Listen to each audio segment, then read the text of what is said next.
Quem é você? Quem é você? Quem é você? Quem você é? Quem você pensa que é? Quem você pensa que Quem é? é você? Quem você pensa que é? Quem você pensa que é?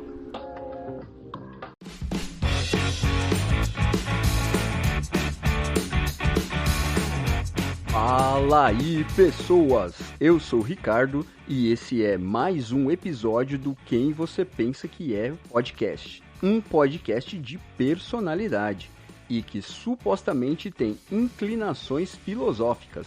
Olha a cara de pau desse pessoal. Agora imagina só se o Cortella, medíocre, o Clóvis de Barros, felizmente eu não ando armado, ou o Pondé, porque o silêncio é uma manta que protege a estupidez. Ouve uma parada dessa. Não, peraí um pouquinho. Já deu dessa vinheta, né, pessoal? Ah, muito grande, sempre a mesma coisa e a meia dúzia de gato pingado que sempre acompanha o Quem Você Pensa Que É podcast já conseguiu entender qual é a nossa proposta, não é não? Então, vamos logo para o que interessa? Quem você pensa que é? Será que você realmente é quem você pensa que é? Meu Deus, Ricardo! Bora descobrir?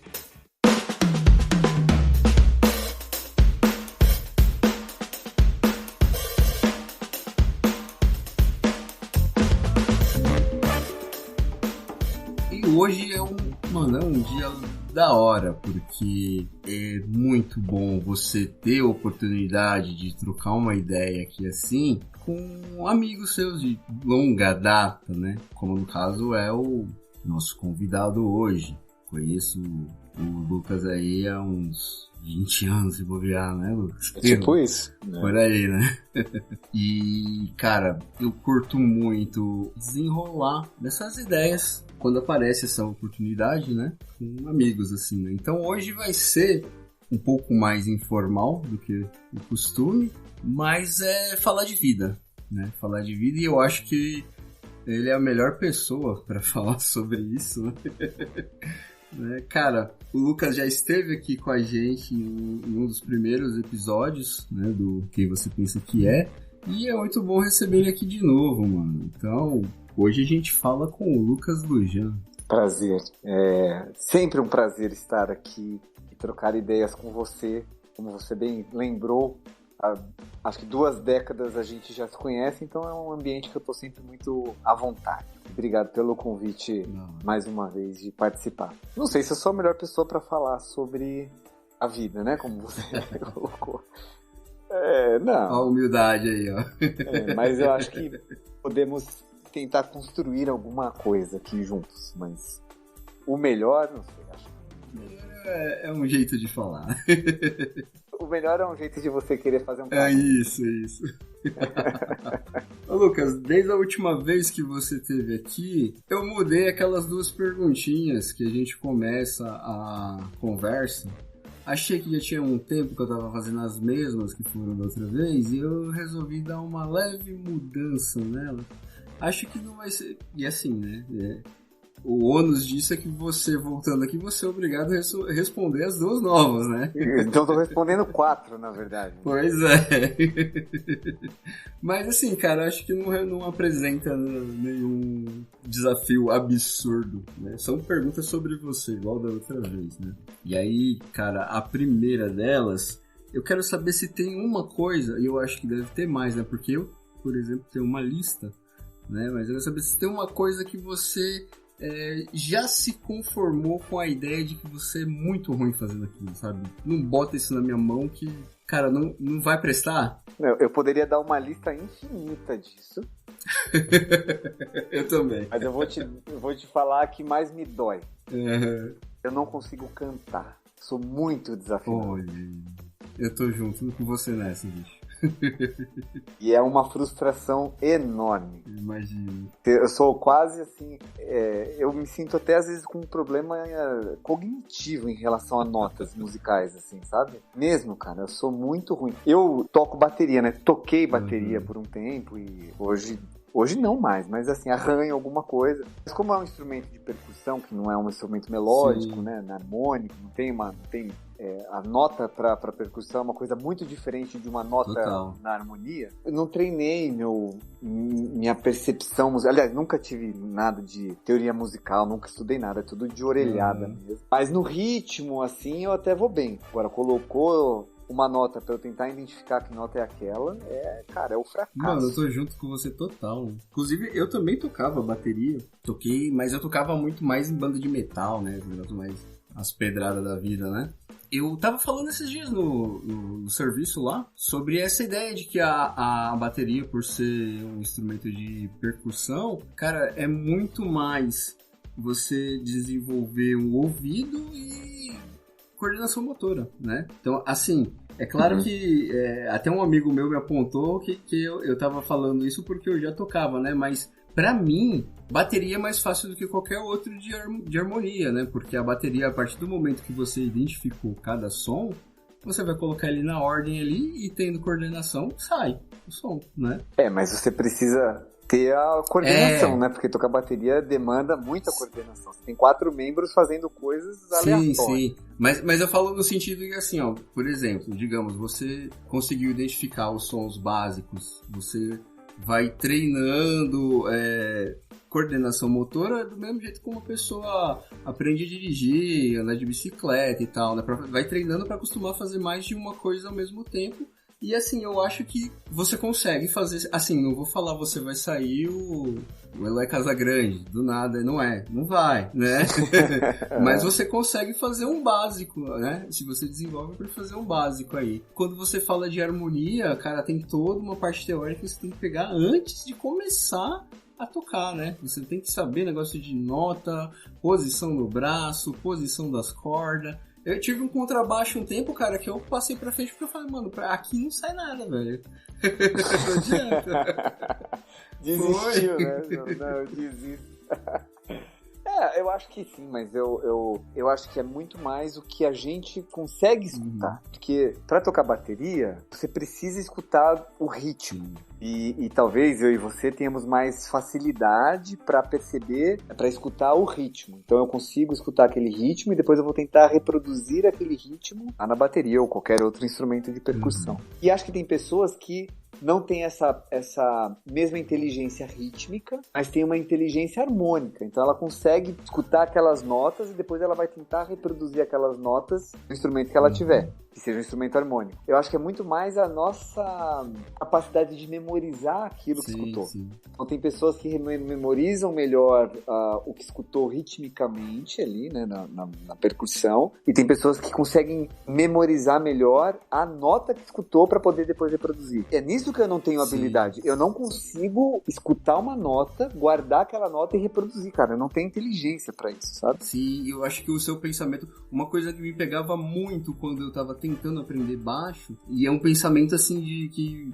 É muito de quem não tem essa parte da harmonia que você falou, era muito pensando em tipo...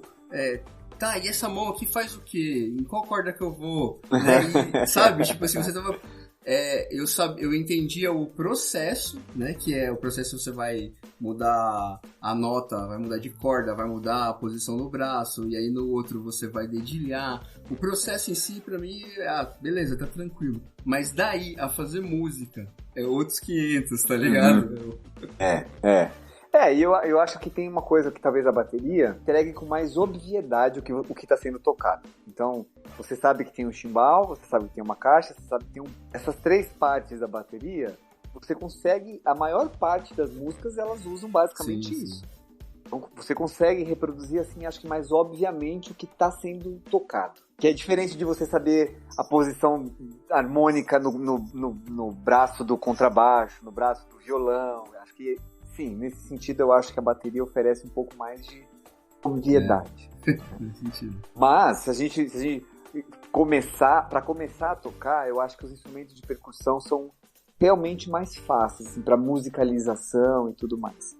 Mas para ser um exímio baterista, aí, cara, não tem orelhada que resolva, né? Aí é isso, tem que saber muito teoria musical, estudar muito, praticar muito. Mas eu realmente acho que é uma parte de intelecção, assim, de o que a gente o que a gente se interessa mais. Então eu sempre me interessei mais por ritmos, então eu acho que é por isso que a minha escuta ficou mais sensível aos ritmos do que a harmonia. E acho que tem pessoas que é o exato oposto, se interessam mais pela harmonia do que pelo ritmo. E outras pessoas se interessam mais pelas letras, né, cara? Tem gente que não importa muito o ritmo, a melodia, a harmonia. A pessoa é fissurada na letra, cara. Então ela tá assim... Eu não sou essa pessoa também. Eu nunca fui muito de prestar atenção na letra. Sempre fui muito de prestar atenção no ritmo. Acho que existem esses que são muito ligados à melodia, à harmonia, mas também tem um grupo de pessoas que é a letra, cara. Não importa muito se é axé, se é samba, se é sertanejo, se é MPB, se é rock, se é jazz, se é blues. A pessoa tá ali na letra, cara, sabe? Isso também acho muito interessante, porque é um outro tipo de interesse sobre a música que não é o meu primeiro também, sabe? Eu acho que, assim, escrevendo igual você escreve, rola uma facilidade se você precisar escrever letra de música, ou você acha que... Não rola. Não. Eu até tenho algumas composições com amigos, mas é outra coisa, porque... Na música você tem que ter métrica, né? Então você pensa meio pra fazer rima e tal. O meu estilo de escrita não é uma poesia métrica de rima, né? A, B, ou A, B, C. Eu não que conta as sílabas e tal. Eu não escrevo assim. Eu escrevo muito mais no estilo livre, quase sempre em prosa, não em verso. Pra música, tem um esquema assim que é mais verso, que tem uma métrica ali que tem que caber contando as sílabas e tal, que é toda uma inteligência também, composição, que eu também não tenho, cara. Assim, eu já participei de composições, mas com alguém que manjava mesmo, e ia ajudando aqui vai ter que ter tantas sílabas, aqui a gente tem que encaixar assim, assado. Aí eu ia me organizando. Mas por talento, por assim, porque é uma coisa que eu sei fazer meio que naturalmente, porque, sei lá, me interessei e tal, não, cara. Não tenho tanta facilidade. Eu acho que dá pra gente resumir, se for parar pra pensar sobre esse negócio dos tipos de inteligência voltado pra cada coisa. É uma ideia que eu sempre tive sobre desenho, né? Que eu sempre desenhei desde criança, tá ligado? Pra mim, assim, sempre foi um negócio meio chato quando vinha alguém falar, olha, tem o dom. Como se fosse um negócio que caiu do céu, do nada, assim. Nasceu com, né? É exatamente isso que significa dom, né? Uma coisa que veio do céu. E me deixava indignado, porque eu falava, mano, dom nada, tanto que eu apanhei aqui, desenha, apaga pra fazer do jeito que eu tô fazendo agora, né? Mas, pra mim, assim, não é uma parada tão milagrosa, mas tem um quê de uma sintonia fina. Sabe? Um lance de, tipo assim, você ter uma sensibilidade pra alguma coisa. No caso, o desenho, pra mim, pra além das técnicas, tinha mais a ver com sensibilidade pra olhar as coisas e reproduzir elas, entendeu? Eu observava quem tinha dificuldade com esses negócios de desenho e quase sempre tinha a ver com esse negócio de conseguir traduzir uma parada que ele via, assim, tipo, eu tô vendo o notebook aqui. A dificuldade era traduzir isso em traços, tá ligado? Aí saiu aquele negócio meio rabiscado, meio aquele esqueletinho de palito, tá ligado? Então, pra mim, tem um quê de ser uma sensibilidade que você tem pra uma coisa que a outra pessoa não tem. E eu acho que casa muito com essa ideia que você falou de a pessoa que vai desenvolver muito melhor a harmonia e a outra vai desenvolver muito melhor percussão e tal, né? Eu acho que eu concordo, e o que eu quis dizer, e acho que é isso que realmente é interessante sobre o que a gente chama de inteligência, é que a inteligência é produto primeiro da curiosidade, né? Você é curioso a respeito de um assunto, você se interessa por aquilo, então você se inclina àquilo para aprender aquilo, e aí você desenvolve uma inteligência sobre aquilo. Porque ninguém é mais ou menos inteligente, né? A inteligência, ela é um treino a respeito de algo que primeiro me interessou por causa da curiosidade. Então, porque era, desde criança, muito curioso com a bateria, porque, como você bem sabe, eu fui criado numa igreja, e a igreja, uma das coisas legais de ser criado numa igreja é que você está sempre muito exposto à música, né? Você está muito exposto a instrumentos. Não é todo mundo que tem essa dimensão na vida de estar desde muito pequeno exposto a instrumentos, a música ao vivo, ver as pessoas tocando, executando. Essa é uma coisa que a igreja dá para quem, né, é criança ali, uma exposição muito assim na cara, né, cara? Que tem uma banda, tem gente tocando, o som tá saindo. E a oportunidade de desenvolver também, né? Tem muita oportunidade, né? Muita oportunidade, porque aí tem grupo de louvor, aí quero entrar, quero aprender, aí tem gente que ensina. Então, inclusive a igreja, assim, produz excelentes músicos, né? Assim, hoje, muitos músicos, assim, de renome, muito virtuosos e tal, são oriundos de igrejas, porque a igreja autoriza a música, que é uma das poucas artes que a igreja autoriza, né? Digamos aqui, assim, que talvez uma das únicas que a igreja realmente autoriza, sem muita privação, interdição, repressão, é a música. Então, enfim, cresci muito exposto à música, e o que me despertava maior curiosidade era o ritmo da bateria. Então não é que eu sou naturalmente, ou porque eu tenho um dom. Não, é porque eu tive curiosidade, a minha inteligência foi se desenhando por meio dessa curiosidade. E aí cada um tem a sua própria curiosidade e vai se tornar inteligente naquilo que interessa, naquilo que é curioso. O que eu quero dizer com isso é, a inteligência, portanto, eu pelo menos não acho que seja alguma coisa natural, que alguém é mais, alguém é menos. Não, a inteligência é produto da curiosidade. A gente é curioso a respeito de um assunto, e aí a gente fica inteligente naquele assunto para saciar a nossa curiosidade. Uma pessoa inteligente nada mais é do que alguém curioso a respeito daquele assunto.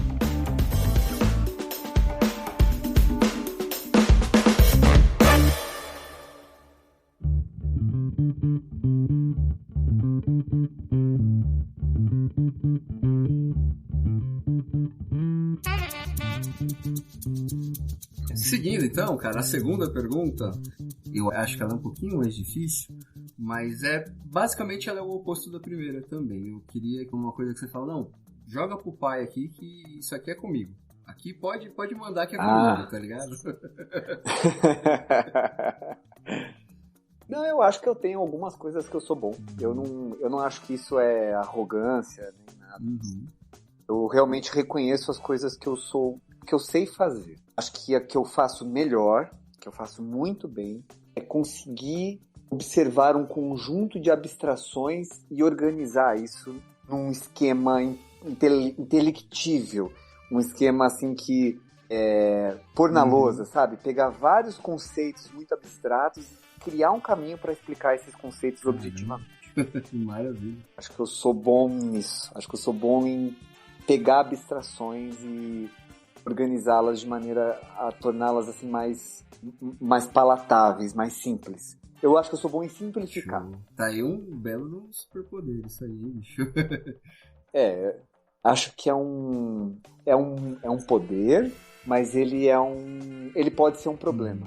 É aquela história, né? A diferença entre o veneno e o remédio tá na dose, né? Então, é muito legal. Eu acho que eu faço isso muito bem. Mas isso, às vezes, é um problema no sentido de quando a dose é excessiva, quando fica muito racionalizado, quando fica muito explicativo, quando fica muito expositivo, tende mais ao erro de compreensão do que ao esclarecimento. Sim. E aí eu acho que uma consequência disso é, de repente, as pessoas já olham, mano, lá veio palestrinha de novo, né?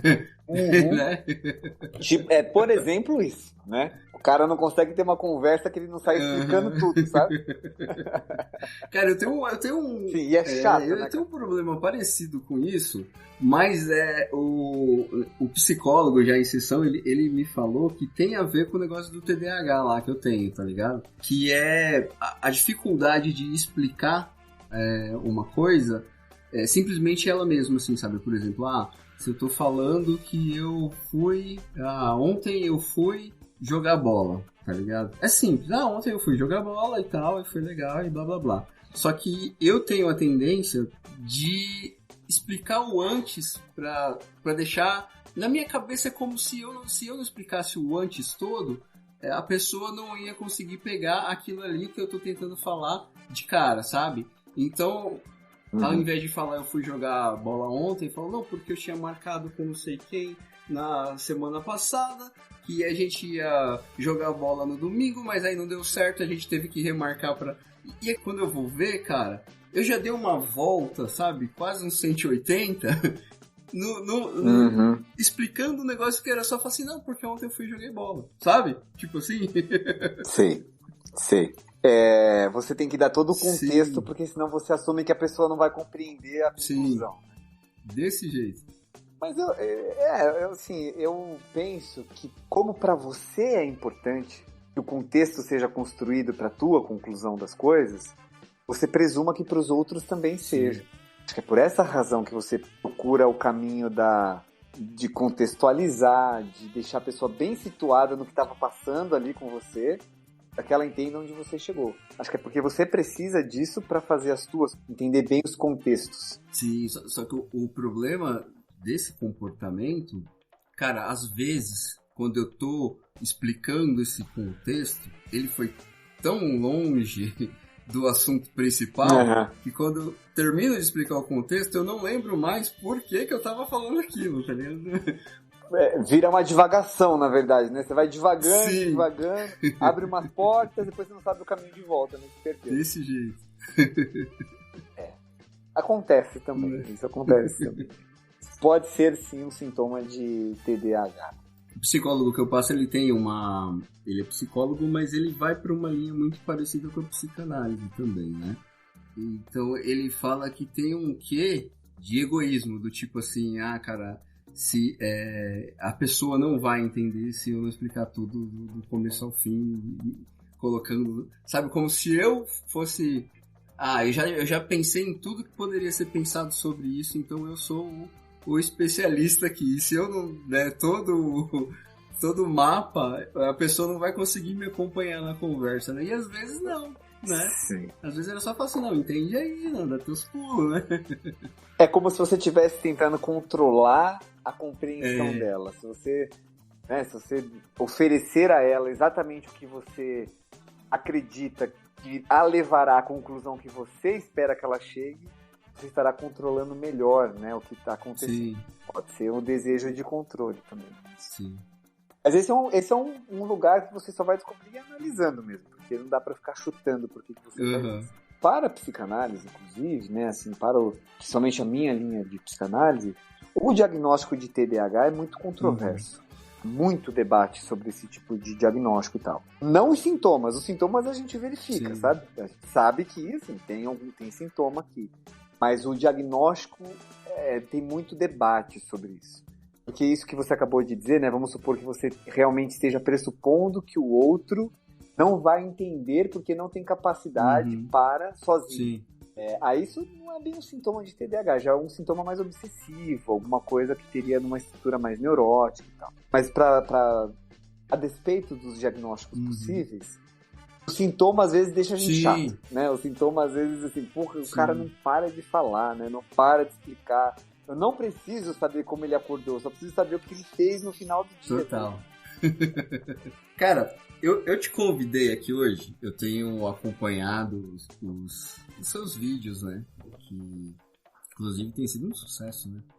Em que você faz aquelas pílulas de percepção sobre coisas da vida, quase sempre com um poema como base, né? De algum amigo, né? Ou conhecido, né? E você lança esses olhares sobre questões da vida, né? Que, ao meu ver, parece uma ideia de, tipo, autoconhecimento para você viver melhor, né? Até a gente começou falando um pouquinho antes de gravar aqui.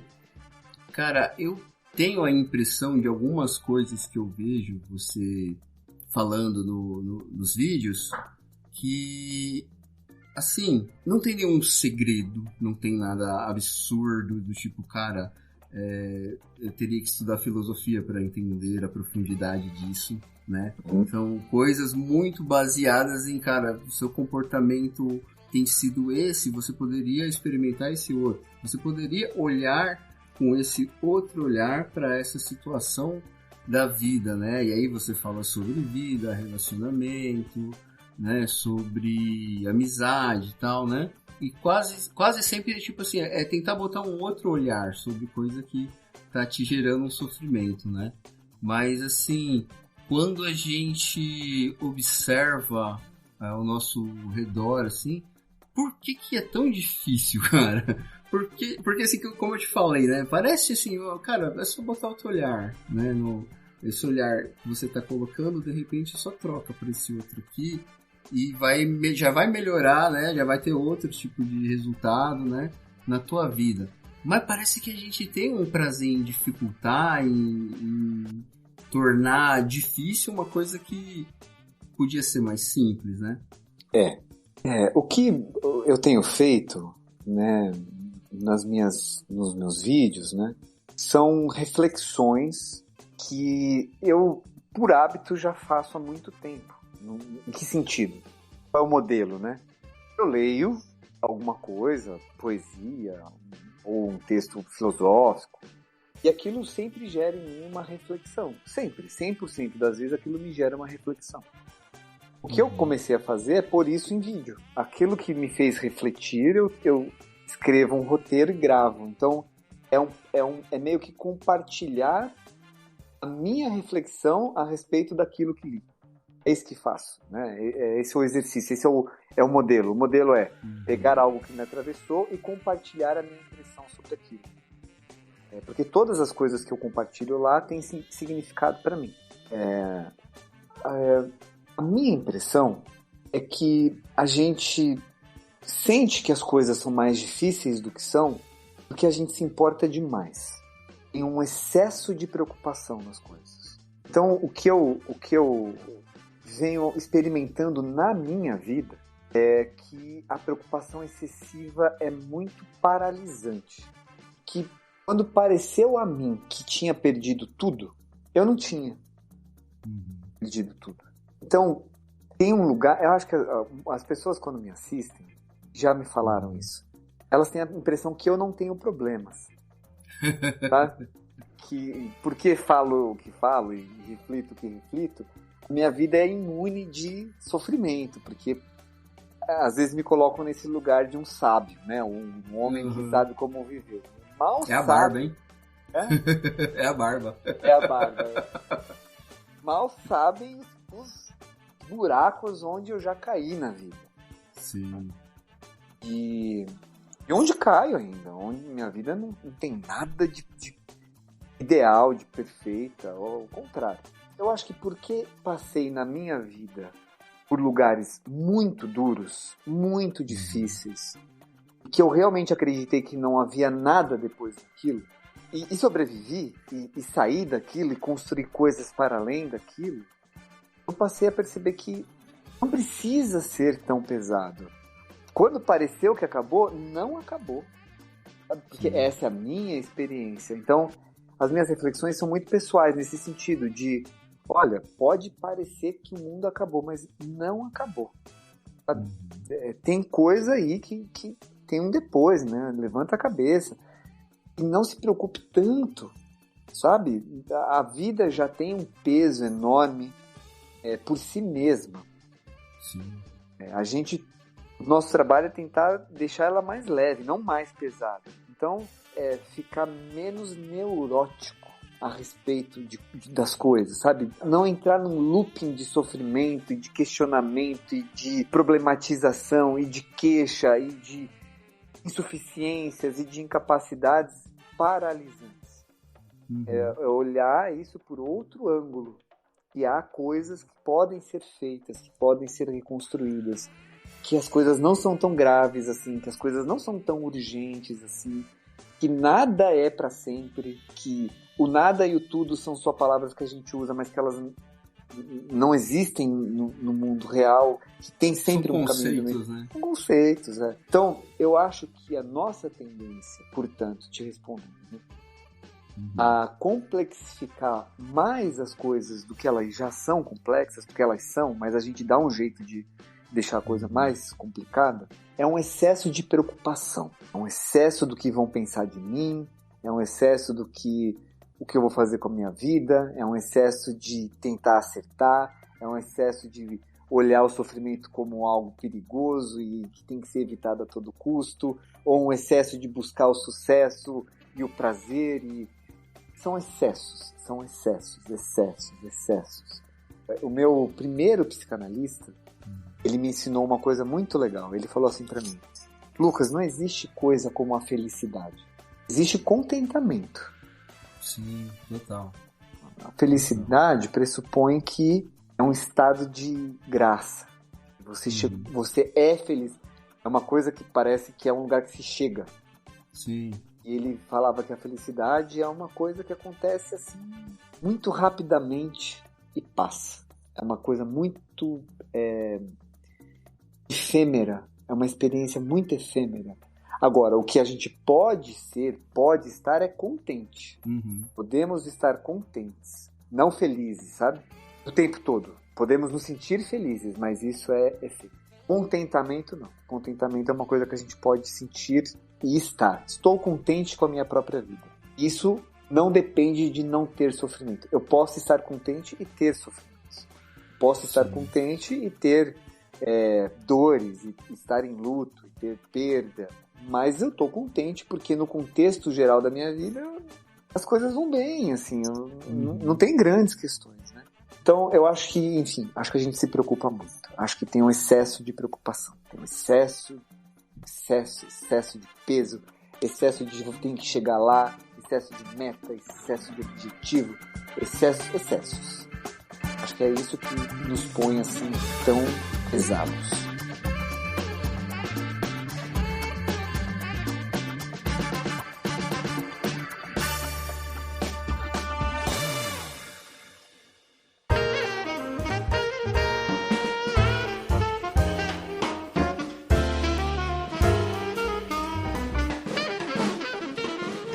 Mas assim, aí eu tenho duas perguntinhas dentro dessa ideia que você compartilhou, que são, em primeiro lugar, cara, exige um treino, um aprendizado para você.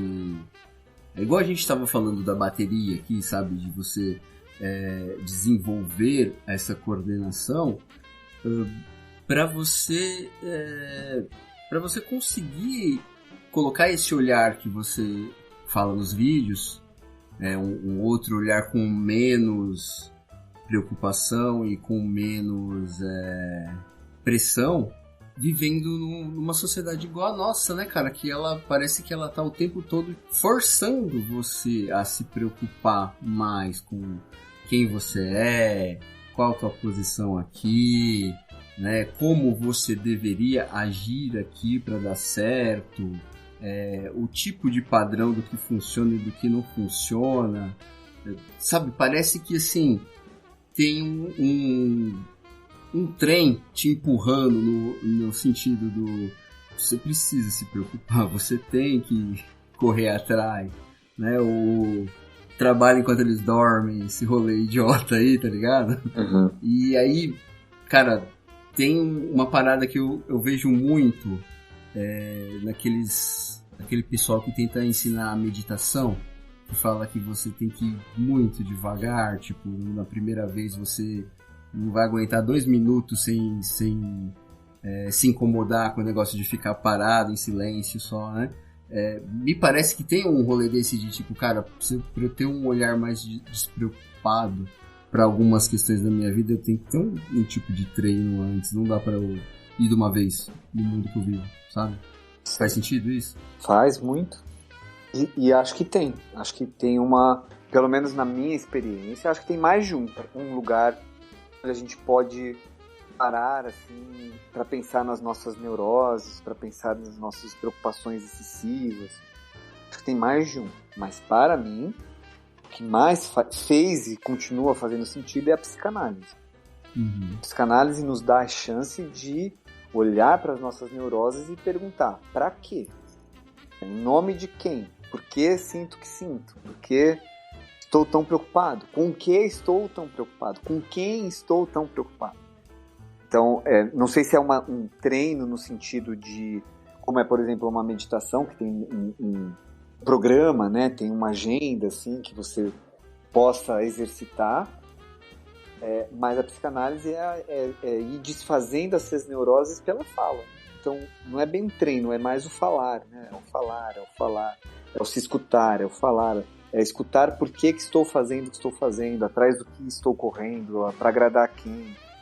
Então, tem um caminho onde a gente pode verificar assim, que nos põe tão preocupados. A psicanálise oferece isso. E para mim é o que mais faz sentido. Agora, você trouxe exemplos que são importantes porque há uma coisa que nos põe preocupados sempre. E não vai mudar, assim, pelo menos não por hora. Que se chama capitalismo. Sim. Então veja, não andar preocupado excessivamente não é igual a se alienar da realidade. Né? Não é isso. Não se preocupar excessivamente é trabalhar as tuas próprias neuroses, essas preocupações demasiadas, para investigar para que tanto peso. Isso dá para ser investigado, tratado e ter uma postura, uma posição mais leve diante das tuas questões. Mas algo nos põe a todos, pelo menos aqui no Ocidente e talvez nesse mundo globalizado do capitalismo, preocupados, que é a geração de renda. Então, de alguma forma, há uma parte assim, patologizante no sistema capitalista, né? Que é estarmos o tempo todo pensando como vamos ganhar dinheiro, como vamos gerar renda, como vamos sustentar as nossas famílias, como vamos comer. E não posso errar no trabalho, não posso perder o prazo, não posso bater boca com o cliente, porque não posso perder o emprego, porque preciso comer. Então tem uma série de implicações psicológicas que são inerentes ao capitalismo que nos põem preocupados. Então, acho que isso é importante estabelecer. Não podemos, não devemos e não devemos assim permitir que nenhuma psicoterapia, análise, nenhum programa qualquer nos aliene da condição do capital. O capital impõe à classe trabalhadora patologias que podem ser trabalhadas em psicoterapia, em análise e tal. Mas não é do sujeito. Não é o sujeito que está neurotizando, se preocupando em demasia. É do sistema. É uma coisa para além do sujeito. Então tem coisas que podemos trabalhar na nossa preocupação que são da nossa subjetividade, que é do sujeito. Outras, como o capitalismo impõe, não são subjetivas, são objetivas. A geração de renda não é um problema subjetivo. A geração de renda é um problema objetivo. Vivemos num sistema que está programado para assim, oprimir a classe trabalhadora, para explorar a classe trabalhadora. E essa exploração tem, por consequência óbvia, patologias mentais, transtornos mentais. Vai transtornar. E aí tem que trabalhar isso como... O sujeito tem que trabalhar isso como pode. Sustentar isso, criar assim, uma certa resiliência, criar uma consciência crítica de onde está, de que mundo vive, por que trabalha, por que produz renda. Mas se libertar disso não é uma opção para a classe trabalhadora, pelo menos não por hora. Não vemos, a não ser que... Quer dizer, por hora não temos nenhum indício de uma revolução armada em lugar nenhum. Por hora não se verifica, né? E também não sei se essa seria a melhor saída. Mas o que quero dizer não está no sujeito. Isso está na realidade, está numa realidade econômica objetiva que se impõe ao sujeito. Não é uma escolha do sujeito, como é uma escolha de preocupar-se ou não com determinados temas da subjetividade.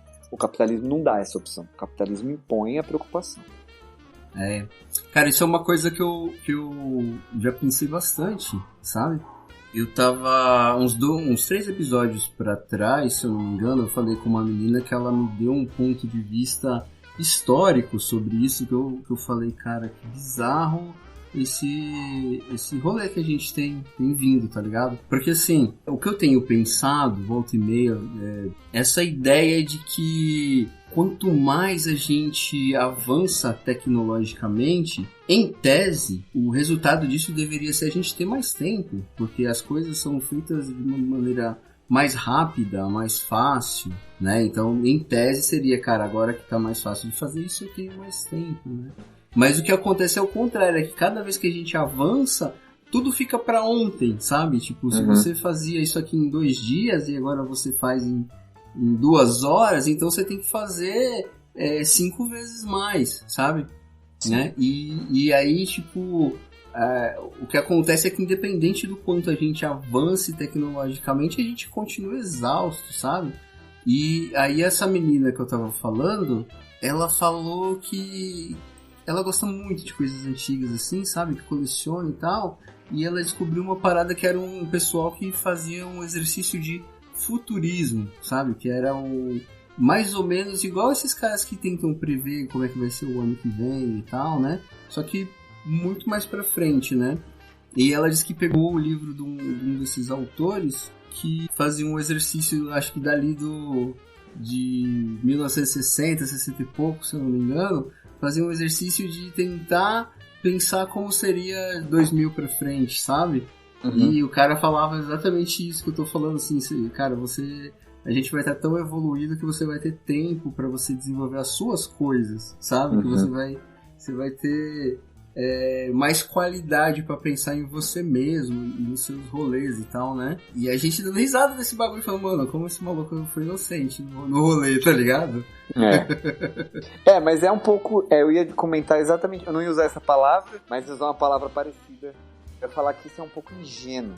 Sim. Porque...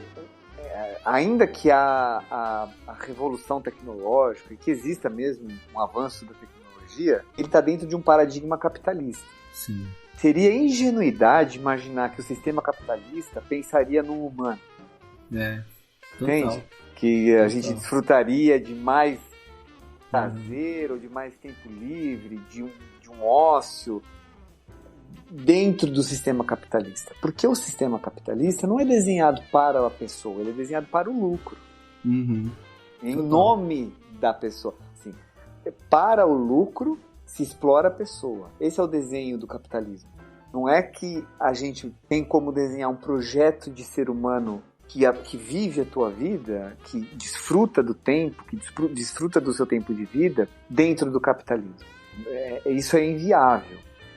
Não é o projeto capitalista. Então, é ingênuo imaginar que o avanço da tecnologia é para benefício da coisa humana.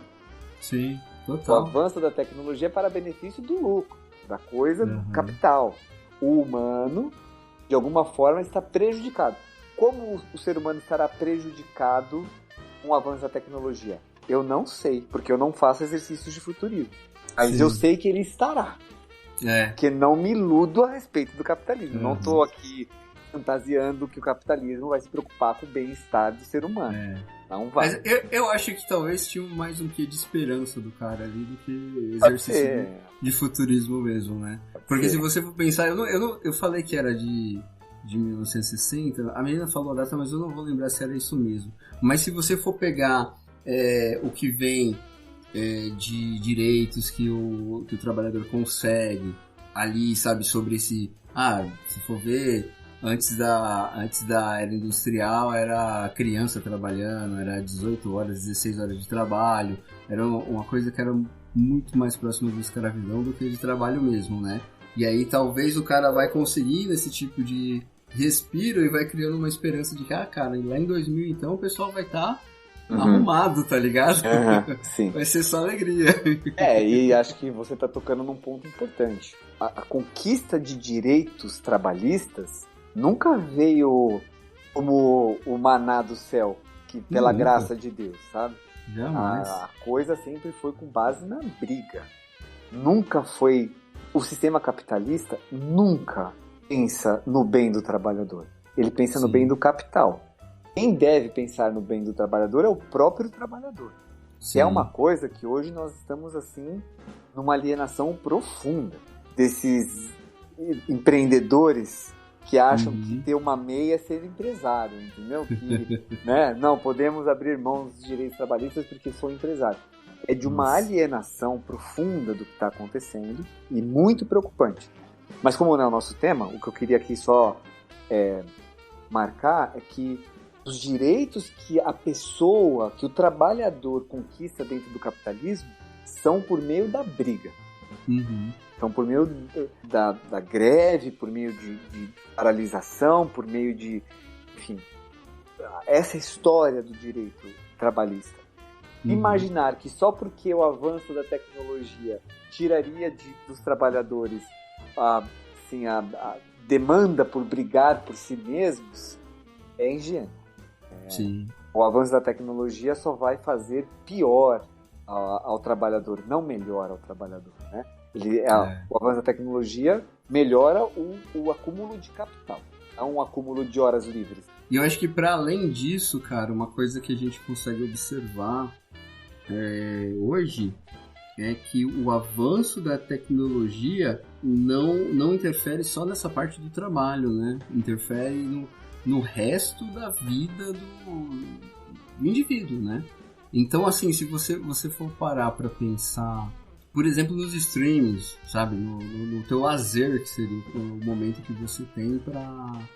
Né? Eu lembro de quando eu era mais novo, eu pensar sobre essa ideia de que as opções eram quase sempre escassas quando você ia, por exemplo, numa locadora alugar um filme. Você ia ter aquele lançamento que todo mundo ia junto alugar, então era difícil você conseguir alugar uma coisa que acabou de lançar. E aí o que sobrava de opção eram os 2 ou 3 filmes que eram... faz mais um pouquinho de tempo que saiu. Esse aqui não fez o mesmo sucesso, né? Blockbuster e tal, né? Mas me parecia ser opções escassas, sabe? Mas quando você pensa no conceito de streaming, cara, é absurdo você ver o quão paralisante é você escolher no meio dos milhões de milhares de opções que aparecem agora quando você tem... você tem que ter 2 streaming, 3 streaming em casa, você tem mais de, sei lá, 300 mil opções de filme, série, show, tudo, né? E aí você para pensar que, por exemplo, o cara tá no trabalho, ele tá sendo pressionado a ir mais rápido, a produzir mais, a, sabe, não parar, a performance e tal. E quando ele tá no lazer, cara, é pressão do mesmo jeito. Pressão de escolha, pressão de, cara, como eu vou saber se eu escolhi o melhor? Sabe? Tipo, nunca vou escolher o melhor, porque em meio de 300 mil opções, nunca vai parecer que a minha escolha foi a mais acertada, tá ligado? Então, quase sempre eu vou acabar, tipo... não era tudo aquilo que eu pensava, independente da escolha, né? Sim. E isso que você está falando me faz pensar um pouco no quanto o avanço da tecnologia representa o crescimento da ansiedade. Sim. São coisas que crescem juntas, né? Assim, essas coisas vão juntas num gráfico. Você vai percebendo que quanto mais tecnológica é uma sociedade, mais ansiosa é essa sociedade. Isso não é uma coincidência. Se a gente pegar hoje os expoentes da tecnologia, das big techs do mundo, veremos que não são assim exemplos de seres humanos. Podem ser excelentes empresários, super bem-sucedidos, bilionários e tal. Mas da qualidade humana, no trato humano, acho que não. Acho que eles não servem de referência. E acho que essa é a melhor forma de pensar o capitalismo. Eles podem ser empresários muito bem-sucedidos, porque o capitalismo funciona para o acúmulo de capital. Mas o capitalismo não está para o trato do ser humano, não está para o bem do ser humano. Na verdade chega a ser nocivo, né? Um outro fator que eu acho que gera ansiedade e para mim caminha muito lado a lado com essa ideia que eu falei do excesso de opções, é aquela parada que o Bill Churran fala, que você, por conta das redes sociais, você tem que performar sempre. Sempre, sabe? Tipo assim, eu falando aqui que eu já toquei bateria e que eu desenhava, cara, tem um adolescente asiático de 10, 11 anos no YouTube nesse momento que tá me colocando no chinelo, sabe? E aí o efeito você passar a ver uma coisa que era tua diversão, eu só tiro um somzinho na bateria ali, eu faço uns desenhinhos pra relaxar, tem que virar performance também, porque eu tenho o guri de 11 anos que tá me quebrando ali, né? Uhum. Então eu tenho que fazer curso, eu tenho que melhorar, eu tenho que produzir sempre, sabe? Sim. É aquela história, né? Se você está online e não está pagando para estar online, porque você é o produto. Uhum. O lado, assim, pernicioso das redes sociais é que você está sempre como produto. Sempre. E isso significa performance. Porque você tem que se vender. Porque você tem que se embrulhar num papel que as pessoas vão te consumir. E isso é um estímulo à performance infindável. Sim. Sempre tem que performar. Porque as redes sociais nos colocaram como produtos a serem consumidos. E a gente abraçou isso. E a gente vai se produtificando, se mercadorizando, mercantilizando.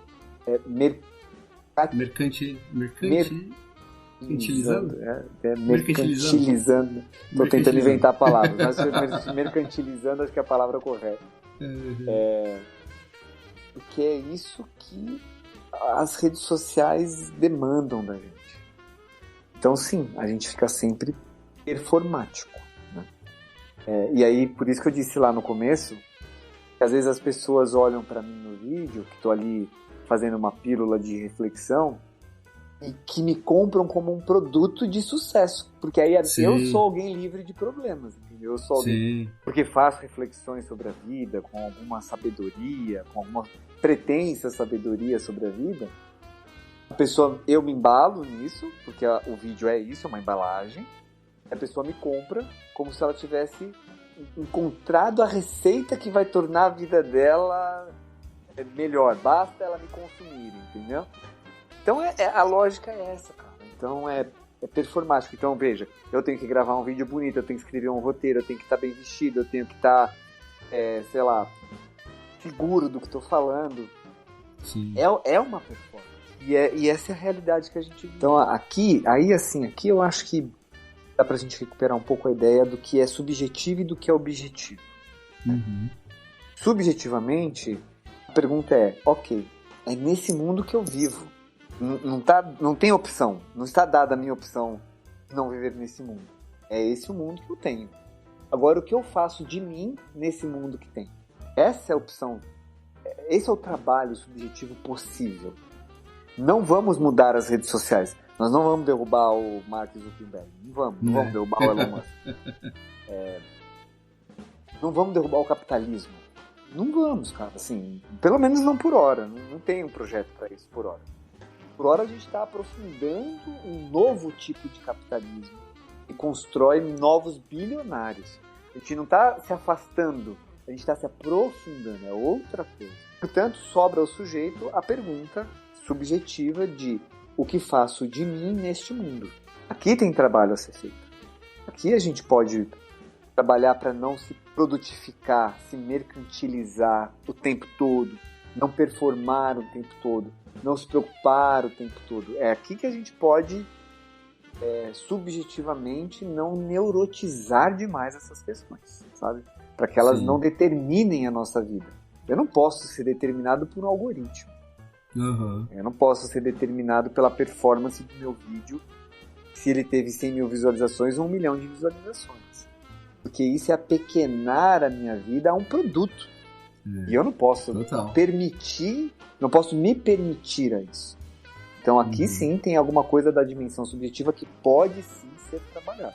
Tem um post que toda vez que aparece pra mim na rede social, eu reposto, que eu acho que cara, é uma coisa que vai muito contra essa ideia de sociedade que a gente vive hoje, da performance mesmo, que é aquele negócio de, cara, pelo prazer de ser medíocre de novo, tá ligado? Você pode se dar o luxo de, eu desenho mal, eu sou perna de pau no futebol, mas eu faço porque é meu lazer, tá ligado? Eu faço porque é o meu momento de diversão, de descanso. Eu não tenho que performar ali, eu não tenho que ser o Neymar, eu não tenho que ser o Eloy Casagrande, né?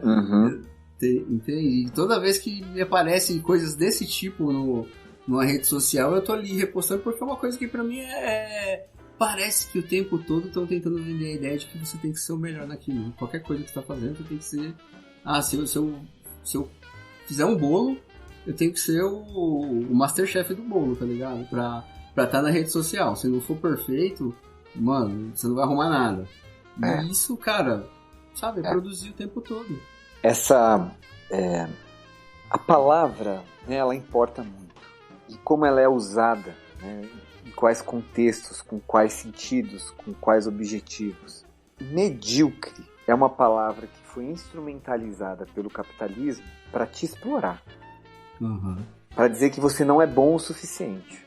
Para dizer que você é médio, né? Porque medíocre é uma palavra que significa mediano. Mediano. Como se isso fosse ruim, né? Como se estar na média fosse algo ruim, né? Mas todo mundo tá na média em alguma coisa, né, cara? Pois é. Tamanho ao sequestro ideológico capitalista da palavra, a gente associa a mediocridade a uma coisa baixa, ruim, aquém, quando não tem esse sentido a palavra. Mas ela foi capitalizada pelo capitalismo, né? Ela foi capitalizada para virar uma ferramenta de exploração. Você não pode ser medíocre. Você tem que estar acima da média. Você tem que ser um vencedor. Você tem que triunfar e ter uma carreira bem-sucedida e blá, blá, blá, e blá, blá, blá. Então, veja como a palavra ela ganha um contorno opressivo, né? Um contorno de exploração mesmo, de instrumentalização. Junto com isso, vem o que você pôs em seguida. Na medida em que eu interpreto a mediocridade como algo negativo, eu tenho que me idealizar. Sim. Aí eu começo, e isso é bem subjetivo, é por isso que tem trabalho para ser feito no sujeito. Porque aí eu começo a entender e acreditar que se eu quero ser jogador de futebol, eu tenho que ser o Neymar. Se eu quero ser baterista, eu tenho que ser o Eloy Casagrande. Se eu quero, sei lá, ser filósofo, eu tenho que ser o Nietzsche. Eu começo a entrar numas de me pôr ideal. E é um lugar que vai sempre me frustrar, porque não há ideal. Mas eu vou me idealizando para recusar o carimbo de medíocre. E tudo isso vai criando transtornos, patologias que vão me adoecendo, vão me deixando deprimido, vão me deixando ansioso. Porque tem uma carga ideológica nas palavras, como medíocre, como sucesso, como, sei lá, riqueza, como pobreza, como fracasso, como coach, né?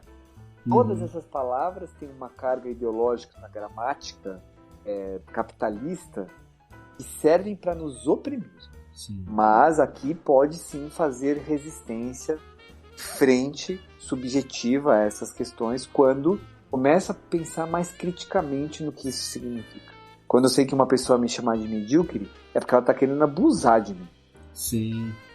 Essa coisa de se melhore, se desenvolva, até a coisa do autoconhecimento mesmo e tal. Tudo isso numa gramática capitalista geralmente tende à exploração de alguém. Outro dia eu vi uma pessoa, não vou lembrar quem mas eu vi na rede social um comparativo. Uma pessoa falava que, sobre sequestro de palavras também, estava falando sobre autocuidado. E o autocuidado é uma série de coisas que não é você se maquiar, não é ter o dia da noiva, tá ligado? Não é ter uma massagem no spa só, ele tem a ver com a tua saúde mental, né? Tem a ver com o teu trabalho, com se preocupar com você. Foi uma das palavras que agora, tipo, o capitalismo sequestrou de tal maneira que é associado com o Clement Rubens agora. Então, porque essas palavras esses conceitos vão sendo criados, sequestrados para um propósito de lucro.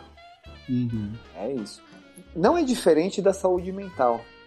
Sim. O próprio conceito de saúde mental é um conceito capitalista, sabe? Ele foi criado como um produto.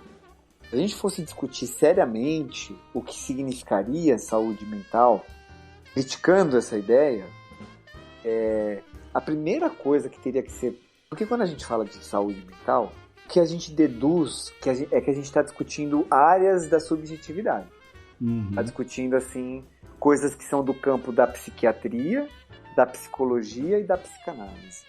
É isso que se supõe quando diz saúde mental. E para mim, não. Acho que usar a saúde mental nesse contexto é uma apropriação indevida do conceito para uso ideológico. É aquela parada que você falou de patologizar, né? Tá botando um peso de doença em uma coisa que tem a ver com o meio que a pessoa vive, né? Exatamente. Para se fazer uma discussão sobre saúde mental que tenha relevância, que não fique vendida como um produto de bem-estar para as empresas e para blá blá blá, a gente teria que fazer primariamente uma discussão sobre o sistema capitalista. É aqui que começa. Saúde mental não pode ser empurrada para o sujeito, sabe? Como o capitalismo faz a gente sentir culpa por deixar a torneira aberta. Sabe, assim? Sabe essa coisa? Olha, você não é um bom cidadão porque está gastando mais água para produzir um litro de leite, produzir um quilo de carne, para produzir uma peça de calça jeans. Assim, você não chega a consumir isso num ano da tua vida, entende? Mas se culpa o sujeito. Sim. Né? Você cria é você que está demorando no banho. É você que está, né? É isso. Cria-se no sujeito uma culpa patologizante que desculpa, que desresponsabiliza os verdadeiros sujeitos da mudança climática, da destruição dos lençóis freáticos, da devastação da Amazônia, para que esses verdadeiros sujeitos que deveriam estar implicados e responsabilizados fiquem desresponsabilizados. A gente cria uma coisa assim a respeito de cada indivíduo, que eles se sintam culpados de estarem bebendo mais água do que deveriam. Sabe? Um negócio que não faz sentido nenhum. Cara, absurdo. Absurdo, mas não é diferente no conceito de saúde mental.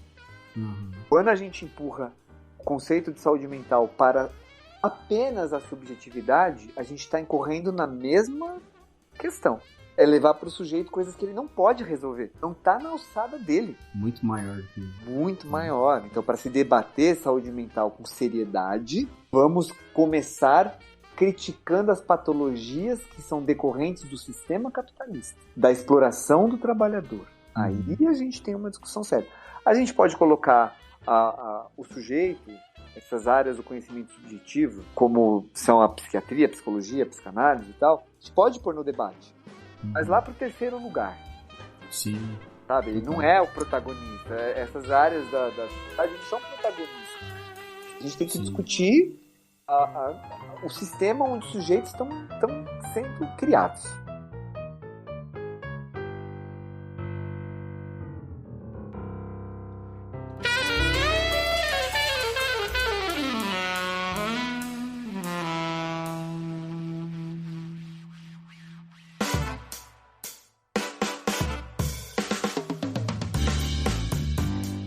Lucas, eu acho que a gente está indo meio pra reta final. Cara, eu queria que você desenvolvesse tudo pra gente. Eu vi um vídeo, acho que foi bem recente, dos seus. Talvez tenha sido essa semana mesmo, eu acho. E que você fala... Eu acho que é até uma discussão até um pouco parecida com essa da ansiedade que a gente falou, de todas essas preocupações, que é um que você fala que nem sempre a gente vai ser flor, que pra gente saber que em alguns momentos a gente vai ser espinho e que tá tudo bem. Sobre isso, né? Que é a ideia, aí acho que a gente entra um pouco naquela ideia de moralidade, de tipo, cara, você tem que ser o bonzinho sempre e não vai rolar, cara. Você vai ser o vilão em algum momento. Nesse exato momento você é o vilão de alguém que de repente você não sabe, né? O vídeo ele foi inspirado num pensamento da Marla de Queiroz, que é uma amiga querida e uma escritora. Ela é tão... Esse pensamento em particular é tão potente que ele foi atribuído a Clarice Lispector. Na internet todo mundo diz que é Clarice Lispector, mas não é a Marla. E o pensamento dela é assim: nem sempre sou flor. Às vezes espinho me define tão melhor, mas só espeto os dedos daqueles que acham que me têm nas mãos. Esse é o pensamento dela. E o que ela tá, e aí, claro, né, o que ela está dizendo eu não sei. A reflexão que fiz a respeito disso é a seguinte: a gente muito comumente, com muita frequência, interpreta que o amor é uma certa passividade. Uhum. Que amar alguém é uma coisa meio assim, aceito tudo, suporto tudo, permito tudo porque amo. Uhum. E essa autorização do tudo pode ser feito a mim incorre em abusos. E é preciso fazer defesas em relação a isso, não permissões. A gente precisa aprender a se defender. Sim. Inclusive de quem a gente ama. Porque também as pessoas que nos amam nos abusam se a gente não põe limite. Então, o que faz o limite? O espinho. Assim, você não pode me pegar de qualquer forma. Esse é o recado da Rosa. Você não pode me pegar de qualquer forma. Você não pode me tocar de qualquer maneira. Eu vou te espetar se você não cuidar de como você me toca. E é uma coisa que a gente precisa pensar a nosso respeito. Não é autorizar que tudo seja feito a nós. A gente precisa saber se defender. O amor não é passivo. O amor não é uma passividade. O amor não é uma permissividade. A gente precisa criar mecanismos que nos protejam, que nos façam viver bem e ter garantia da nossa liberdade. Moralmente, isso fica meio implicado assim. Amor é se sacrificar pelo outro. Existe uma ideia moral a respeito do amor que é uma ideia sacrificial e que espetar o outro seria uma violência. Isso, para mim, é um equívoco de compreensão. Primeiro que não acho que o amor tenha que sacrificar nada. Acho que o amor exige entrega, não sacrifício. Acho que a gente entrega coisas, a gente abre... Amar é tirar uma parte do meu ego, do meu narcisismo e deixar que o outro ocupe esse lugar e dar a ele um lugar. Mas não é sacrifício, não é para sangrar. Né? Se sangrou, tá excessivo, tá em algum ponto tá tóxico, tá ruim, tá adoecido. Nesse caso tem que se defender, tem que espetar. E não é uma violência. Se proteger de uma violência não é violência. Percebe? Então, se eu espeto o dedo de quem está querendo me aprisionar, eu não estou sendo violento. Eu estou me defendendo de uma violência. Né? Então é importante que a gente não confunda moral com moralismo. Moral é uma coisa ótima. Precisamos de diretrizes morais que nos façam conviver numa sociedade, que nos ponha num processo civilizatório. Mas daí a achar que espetar é errado, cai no moralismo. Moralismo é usar a moral como justificativa para para as minhas conveniências, né? Então, quando eu instrumentalizo a moral para que ela sirva aos meus interesses, eu estou sendo um moralista. Ué, o amor não venceu, né? Né? Total, né? Então. Total, né? Essa ideia de que o amor tudo resolve, que o amor tudo completa, que o amor é a resposta como um milagre, um passe de mágica que vai resolver tudo. Não vai.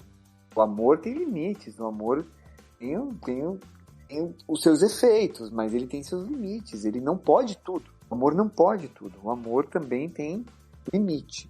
E daí a importância de amar-se, né, de construir isso. Esse amor próprio, que está muito desgastado também, o conceito, né, do amor próprio por causa das redes sociais, mas é uma questão muito importante, no sentido de priorizar-se, de saber que a minha vida vale, eu tenho importância, que o outro não pode fazer comigo o que quiser, porque eu tenho importância. Eu não faço com o outro o que quero, porque autorizo que o outro faça comigo o que ele quiser. Então desenvolver esse senso de valor próprio, de amor próprio, é importante para além do desgaste que isso tem, né, o conceito, é importante. E isso é importante, inclusive, desenvolver isso numa psicoterapia, numa análise, porque muitas pessoas têm dificuldade de se amar porque talvez não tenham sido realmente amadas. Acontece. Porque o amor que a gente sente, esse amor que a gente sente por si mesmo, né, o amor que eu sinto por mim mesmo, ele não nasceu do nada. Eu primeiro fui amado. Me amar começa porque fui amado. E muitas pessoas realmente não sentem que foram amadas e talvez não tenham mesmo sido amadas, não passaram por essa experiência. Mas isso não é um caso perdido. Dá para construir, dá para desenvolver, dá para criar laços comunitários que te façam sentir amado e tudo mais. Isso é uma coisa importante. Trabalhar um caminho para que você se ame e disso estabelecer os limites, a partir disso estabelecer limites para que as pessoas não te tratem como elas querem.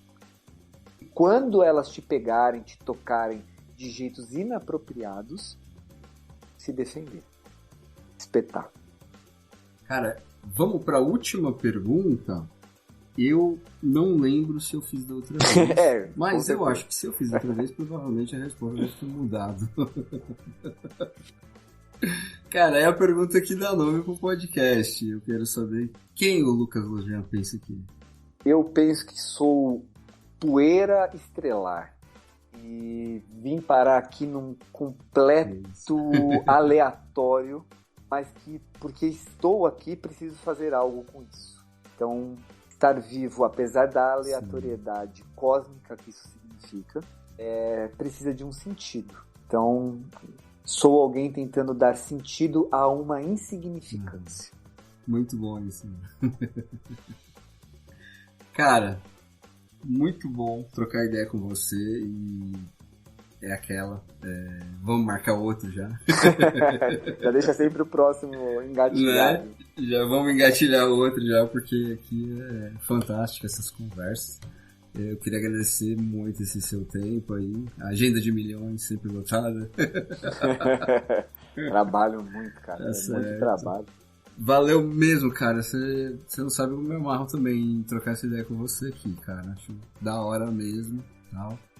Curto de verdade, mano. Quer fazer uma propaganda dos seus vídeos? Quer falar alguma coisa sobre suas redes e tal? Cara, assim... Basicamente eu uso o Instagram. É a rede que eu uso. E tudo que eu produzo tá ali. Então, quem quiser me acompanhar, se interessar por alguma curiosidade, né, a respeito do que eu falo e do que eu venho refletindo, está lá no Instagram, Lucas Lujan. E agradeço muito o convite, cara. Assim, sempre é muito legal vir aqui conversar com você. E a gente poderia ficar aqui até 11 horas da noite. Né? Não vamos, porque ninguém vai escutar esse episódio se assim quiser. Né? Mas é uma alegria enorme. Fico super honrado pelo convite e por não desistir de mim, apesar da minha agenda ser ruim, mas não é que eu não quero, porque meus horários de atendimento são muito longos, eu atendo muito ao longo do dia, então isso vai me sobrecarregando. Mas eu sempre que posso, virei, então continue me convidando. Porque venho com alegria e gosto muito da nossa conversa. Saiu sempre muito feliz. Convido, certeza. Pessoal, é isso. Cara, essa conversa massa. E semana que vem tem mais. Um abraço. Tchauzinho.